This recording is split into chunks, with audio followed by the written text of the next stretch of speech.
O Evangelho segundo Marcos. Também lhes disse: Vem porventura a candeia para ser posta debaixo do alqueire ou da cama? Não vem antes para ser colocada no velador?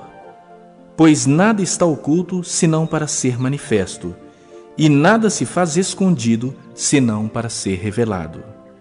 Se alguém tem ouvidos para ouvir, ouça.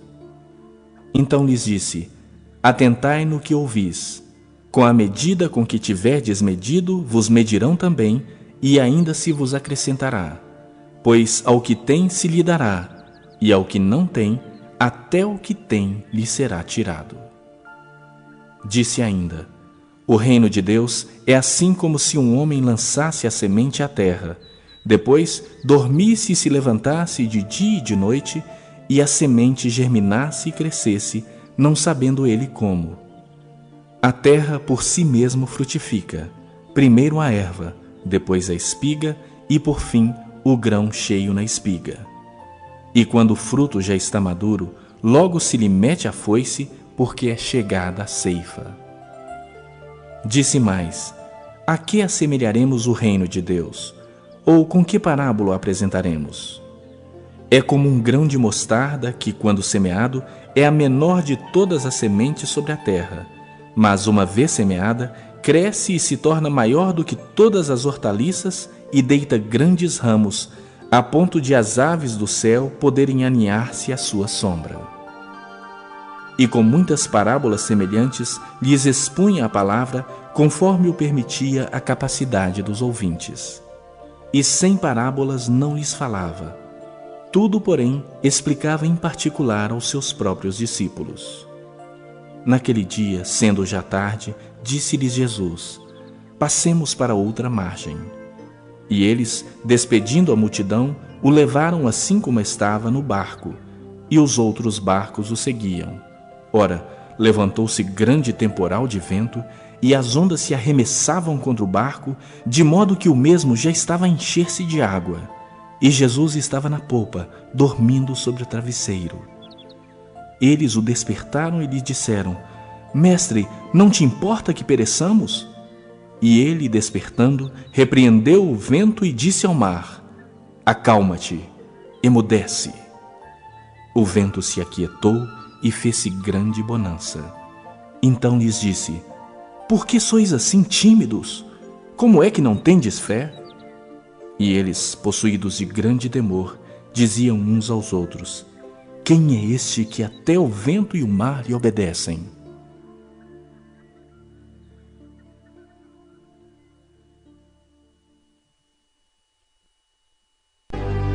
O segundo livro de Samuel, capítulo 11. Na primavera seguinte, época do ano em que os reis costumam sair para a guerra, Davi mandou que Joabe, os seus oficiais e o exército israelita fossem atacar os inimigos. Eles venceram os amonitas e cercaram a cidade de Rabá. Mas Davi ficou em Jerusalém.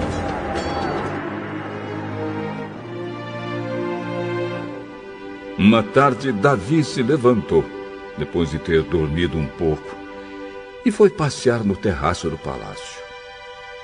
Dali viu uma mulher muito bonita tomando banho. Aí ele mandou que descobrissem quem era aquela mulher e soube que era Batseba, filha de Eliã e esposa de Urias, o heteu. Então Davi mandou que alguns mensageiros fossem buscá-la. Eles a trouxeram. E Davi teve relações com ela. Batseba tinha justamente terminado seu ritual mensal de purificação. Ela voltou para casa e depois descobriu que estava grávida e mandou um recado a Davi contando isso. Davi mandou então esta mensagem a Joabe: Mande que Urias, o heteu, venha falar comigo. e Joabe obedeceu.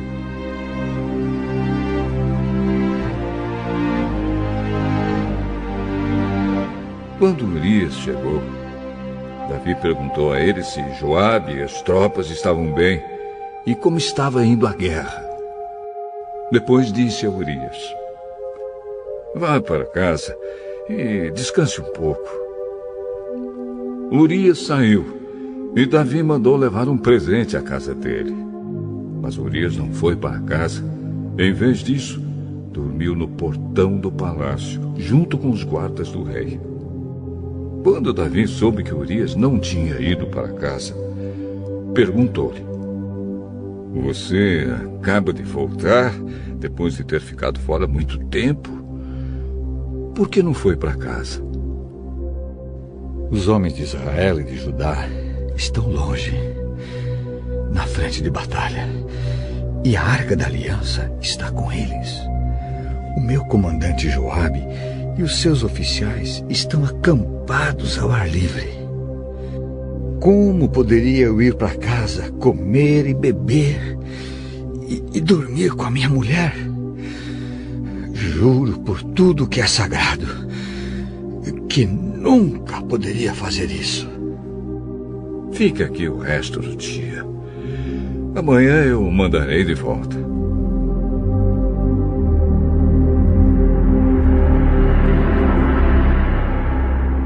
E Urias ficou em Jerusalém naquele dia e no dia seguinte.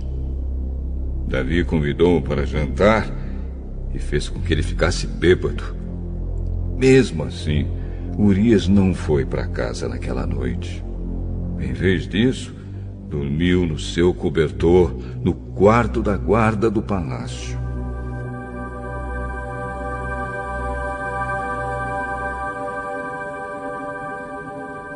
Na manhã seguinte, Davi escreveu uma carta a Joabe e a mandou por Urias. Davi escreveu o seguinte: ponha Urias na linha de frente, onde a luta é mais pesada. Depois se retire e deixe que ele seja morto.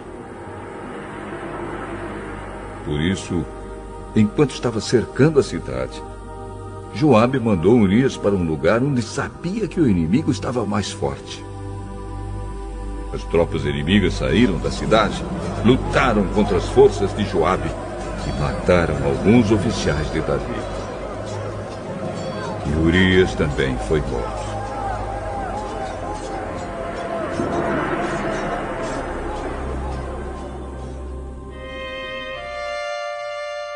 Então Joabe mandou a Davi notícias da batalha. Ele disse ao mensageiro o seguinte: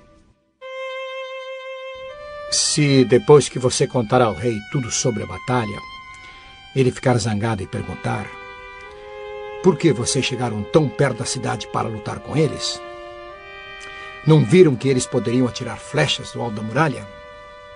Vocês não lembram como Abimeleque, filho de Jerubezete, foi morto? Foi na cidade de Tebes, onde uma mulher atirou de cima da muralha uma pedra de moinho e o matou. Então por que vocês chegaram tão perto da muralha? Se o rei perguntar isso, responda: Urias, seu oficial, também foi morto. Então o mensageiro foi e disse a Davi o que Joabe tinha mandado. O mensageiro disse assim: os inimigos eram mais fortes do que nós e saíram para fora da cidade para lutar em campo aberto, mas nós os forçamos a voltar para o portão da cidade. Então eles atiraram flechas do alto da muralha contra nós e alguns dos seus oficiais foram mortos. E o seu oficial, Urias, também morreu. Davi respondeu ao mensageiro: anime Joabe e diga-lhe que não fique preocupado, pois numa batalha nunca se sabe quem vai morrer. Diga-lhe que ataque com mais força até conquistar a cidade. Batseba soube que o marido tinha morrido e chorou por ele. Depois que passou o tempo de luto, Davi mandou trazê-la para o palácio. Ela se tornou sua esposa e lhe deu um filho. Mas o Senhor não gostou do que Davi tinha feito.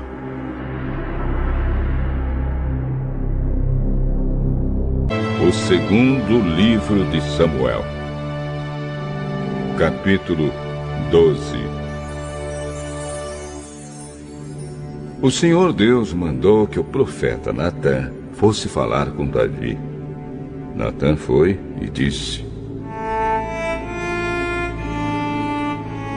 Havia 2 homens que viviam na mesma cidade.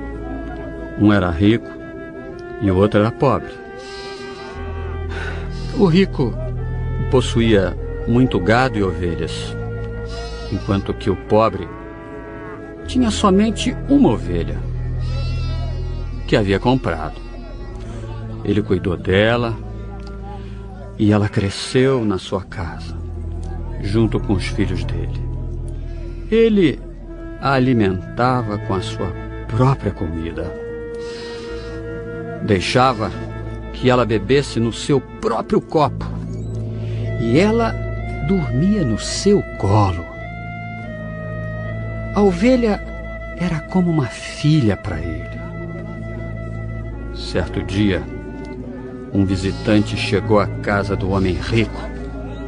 Este não quis matar um dos seus próprios animais para preparar uma refeição para o visitante. Em vez disso, pegou a ovelha do homem pobre, matou-a e preparou com ela uma refeição para o seu hóspede.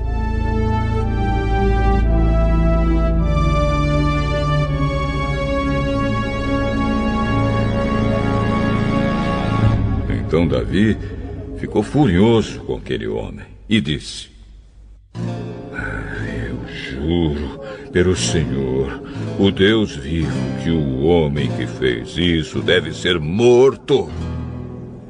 Ele deverá pagar 4 vezes o que tirou por ter feito uma coisa tão cruel.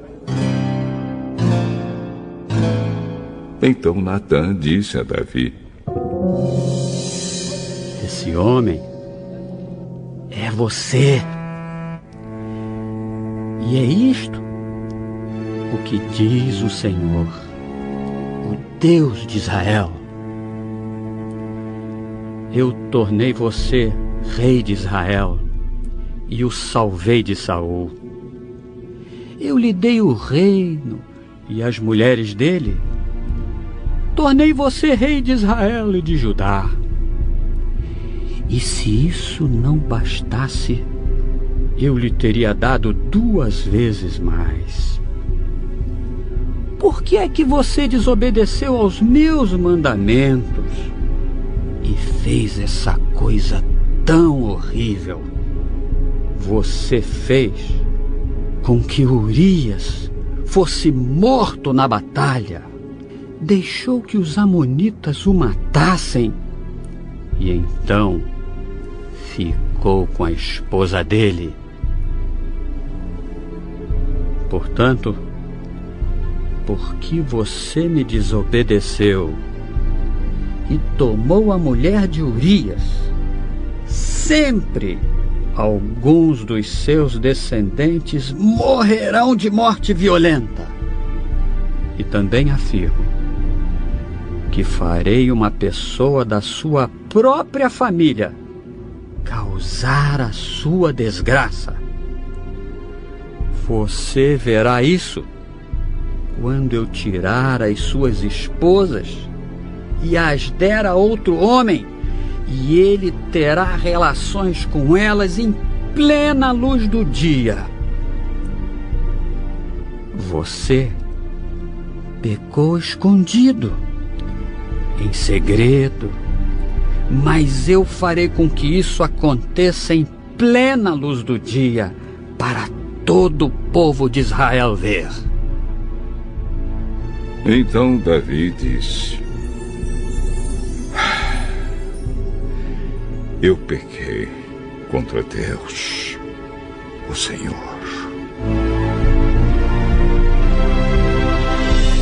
O Senhor perdoou o seu pecado. Você não morrerá. Mas, porque fazendo isso você mostrou tanto desprezo pelo Senhor, o seu filho morrerá. Aí, Natã foi para casa. Então o Senhor fez com que o filho de Davi e da mulher de Urias ficasse muito doente. Davi orou a Deus para que a criança sanasse e não quis comer nada. Entrou no seu quarto e passou a noite inteira deitado no chão. Então os funcionários do palácio tentaram fazer Davi se levantar, mas ele não quis e não comeu nada com eles.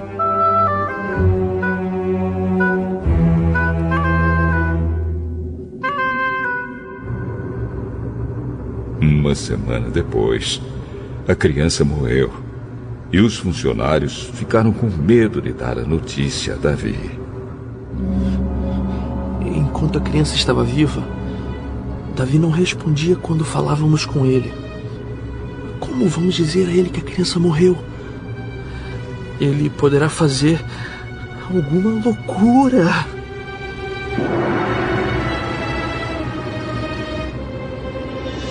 Quando Davi viu os oficiais cochichando uns com os outros, compreendeu que a criança havia morrido. Então perguntou: a criança morreu? Morreu. Então Davi se levantou do chão, tomou um banho, penteou os cabelos e trocou de roupa. Depois foi à casa de Deus, o Senhor, e o adorou. Quando voltou ao palácio, pediu comida e comeu logo o que lhe foi servido. Aí os seus oficiais disseram: nós não entendemos isso. Enquanto o menino estava vivo, o Senhor chorou por ele e não comeu. Mas logo que ele morreu, o Senhor se levantou e comeu. Sim. Enquanto o menino estava vivo, eu jejuei e chorei, porque o Senhor poderia ter pena de mim e não deixar que ele morresse. Mas agora que está morto, por que jejuar? Será que eu poderia fazê-lo viver novamente? Um dia eu irei para o lugar onde ele está. Porém, ele nunca voltará para mim.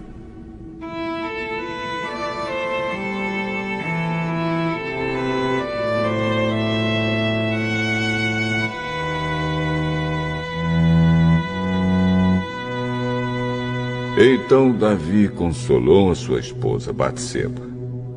Teve relações com ela, e ela deu à luz um filho, a quem Davi deu o nome de Salomão.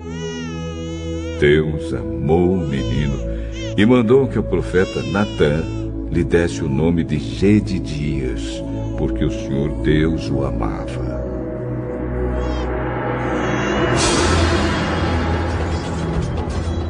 Enquanto isso, Joabe continuou a atacar Rabá, a capital do país de Amon. Quando estava para conquistar a cidade, enviou mensageiros com o seguinte recado para Davi: Eu ataquei Rabá e conquistei os seus reservatórios de água. Reúna agora o resto dos seus soldados e o senhor ataque a cidade e tome. Eu não quero ficar com a glória dessa vitória.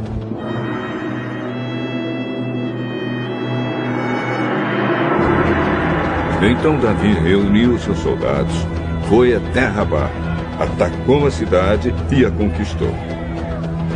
Moloque, o ídolo que os amonitas adoravam, tinha uma coroa que pesava mais ou menos 34 quilos. A coroa era de ouro E nela havia uma pedra preciosa, que Davi tirou e colocou na sua própria coroa.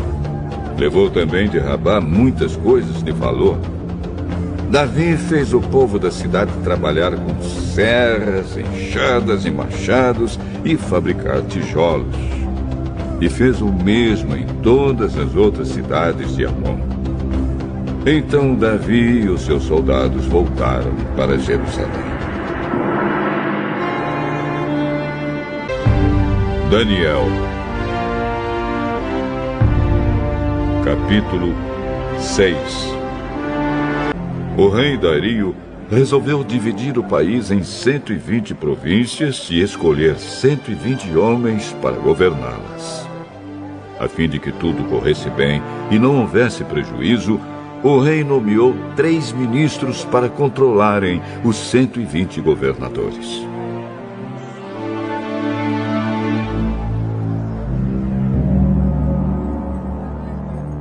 Um desses ministros era Daniel. E ele mostrou logo que era mais competente do que os outros ministros e governadores. Ele tinha tanta capacidade que o rei pensou em colocá-lo como a mais alta autoridade no reino.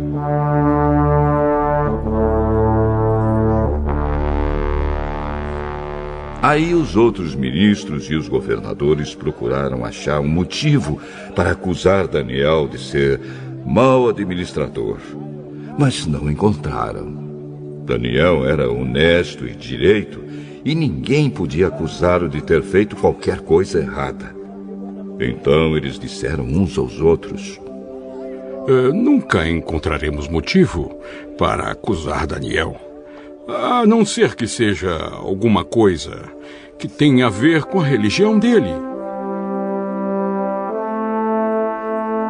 Então foram todos juntos falar com o rei. Que o rei Dario viva para sempre. Todos nós que ocupamos posições de autoridade no reino, isto é, os ministros, os governadores, os prefeitos e as outras autoridades, nos reunimos e concordamos em pedir ao Senhor que dê uma ordem que não poderá ser desobedecida. Ordene que durante 30 dias todos façam os seus pedidos somente ao Senhor. Se durante esse tempo alguém fizer um pedido a qualquer Deus ou a qualquer outro homem, essa pessoa será jogada na cova dos leões. Portanto, ó rei, dê a ordem e assine, a fim de que não possa ser anulada. De acordo com a lei dos medos e dos persas, essa ordem não poderá ser anulada. O rei concordou, assinou a ordem e mandou que fosse publicada.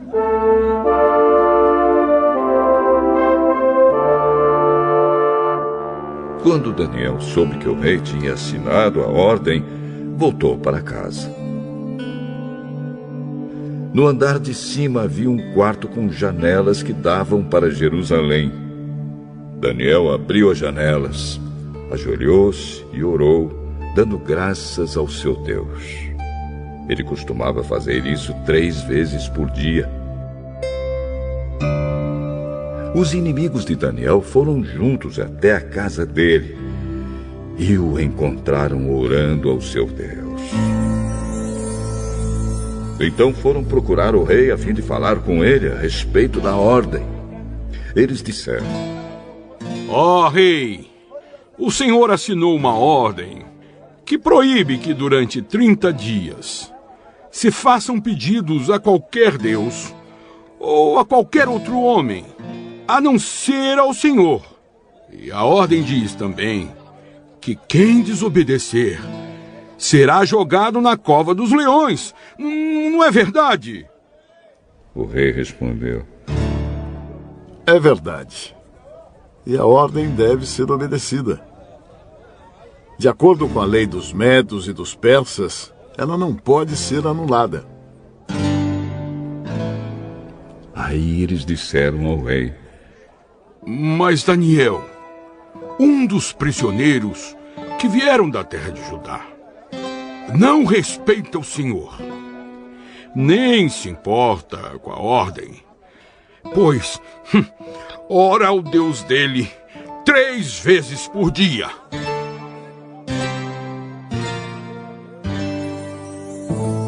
Ao ouvir isso, o rei ficou muito triste e resolveu salvar Daniel. Até o pôr do sol daquele dia, ele fez tudo o que pôde para salvá-lo. Os inimigos de Daniel foram falar de novo com o rei e disseram: O senhor sabe muito bem que, de acordo com a lei dos medos e dos persas, nenhuma ordem ou lei assinada pelo rei pode ser anulada. Então o rei mandou que trouxessem Daniel e o jogassem na cova dos leões. E o rei disse a Daniel: Espero que o seu Deus, a quem você serve com tanta dedicação, o salve. Trouxeram uma pedra e com ela taparam a boca da cova. O rei selou a pedra com o seu próprio anel e com o anel das altas autoridades do reino, para que, mesmo no caso de Daniel, a lei fosse cumprida ao pé da letra.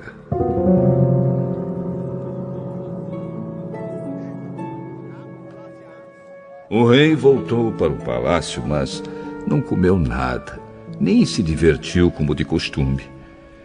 E naquela noite não pôde dormir. De manhã, cedinho, ele se levantou e foi depressa até a cova dos leões. Ali, com voz muito triste, ele disse: Daniel, servo do Deus vivo, será que o seu Deus, a quem você serve com tanta dedicação, conseguiu salvá-lo dos leões? Daniel respondeu: Que o rei viva para sempre. O meu Deus mandou o seu anjo, e este fechou a boca dos leões para que não me ferissem.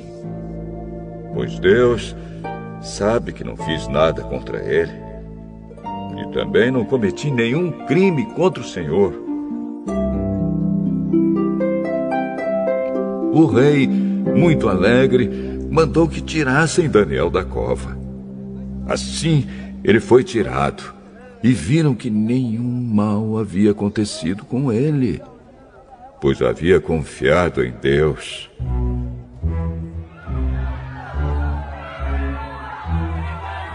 Em seguida, o rei mandou que trouxessem os homens que tinham acusado Daniel. Todos eles, junto com as suas mulheres e os seus filhos, foram jogados na cova. E antes mesmo de chegarem ao fundo, os leões os atacaram e os despedaçaram.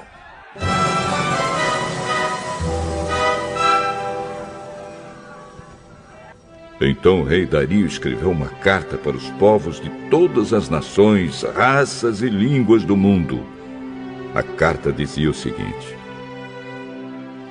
Felicidade e paz para todos. Eu ordeno que todas as pessoas do meu reino respeitem e honrem o Deus que Daniel adora. Pois ele é o Deus vivo, que vive para sempre. O seu reino nunca será destruído. O seu poder nunca terá fim. Ele socorre e salva, no céu e na terra. Ele faz milagres e maravilhas.